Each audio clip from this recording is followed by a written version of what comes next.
আসসালামু আলাইকুম। সময় মতন প্রাসঙ্গিক উত্তর দেয়া, কথা বলতে পারা, এটা হচ্ছে বড় কথা। এটা কখন দেয়া যায়?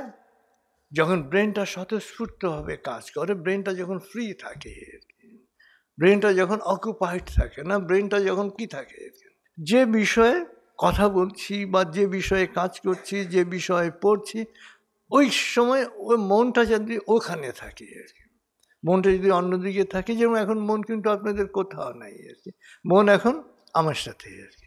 আর আমার মন কোথায়? আপনাদের সাথে আর কি। আমার মন অন্য কোথাও নাই আর কি।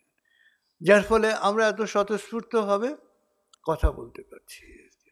অতএব সবসময় মনে রাখবেন যে স্বতঃস্ফূর্তভাবে কথা বলার জন্য মনটাকে কোথায় নিয়ে আসতে হবে? ওই সময় বর্তমানে নিয়ে আসতে হবে। ওই সময় যার সাথে কথা বলছেন, মনটা তার দিকে থ্রো করে দেন, মনোযোগটা তার দিকে থ্রো করে দেন, হার্টটাকে তার দিকে থ্রো করে দেন। এটা কে বলেছিলেন? Throw your heart. এটা হচ্ছে কনফুসিয়াসের কথা। যে যেখানে যাও হৃদয়টাকে ঢেলে দাও আর কি।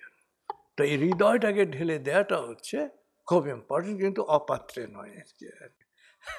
ব্র্যাকেটে রাখতে হবে, অপাত্রে নয়। এবং অধিকাংশ হার্ট আমরা কি করি? অপাত্রে দিয়ে দিই আর কি। হ্যাঁ, পাত্র বুঝে, পাত্র অনুসারে দিতে হবে।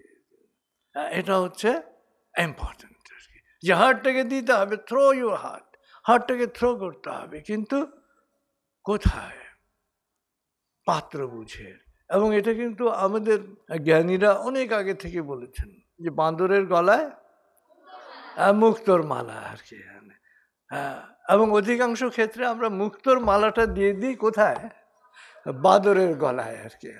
অধিকাংশ ক্ষেত্রে এটা ঠিক যে আমরা আসলে হার্টটাকে দিয়ে দিই অপাত্রে, যার ফলে যখন পাত্র আসে তখন দেওয়ার মতো কিছুই থাকে না।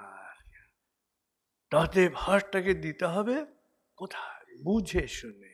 কথা বলতে হবে সবার সাথে, কিন্তু হার্টটা দিতে হবে হ্যাঁ বুঝে শুনে। ওইখানে ভুল করলে কি খেতে হবে? ছ্যাক ছ্যাক। এটা এখন যেরকম প্রচলিত, আমাদের সময়ও এটা প্রচলিত ছিল আর কি।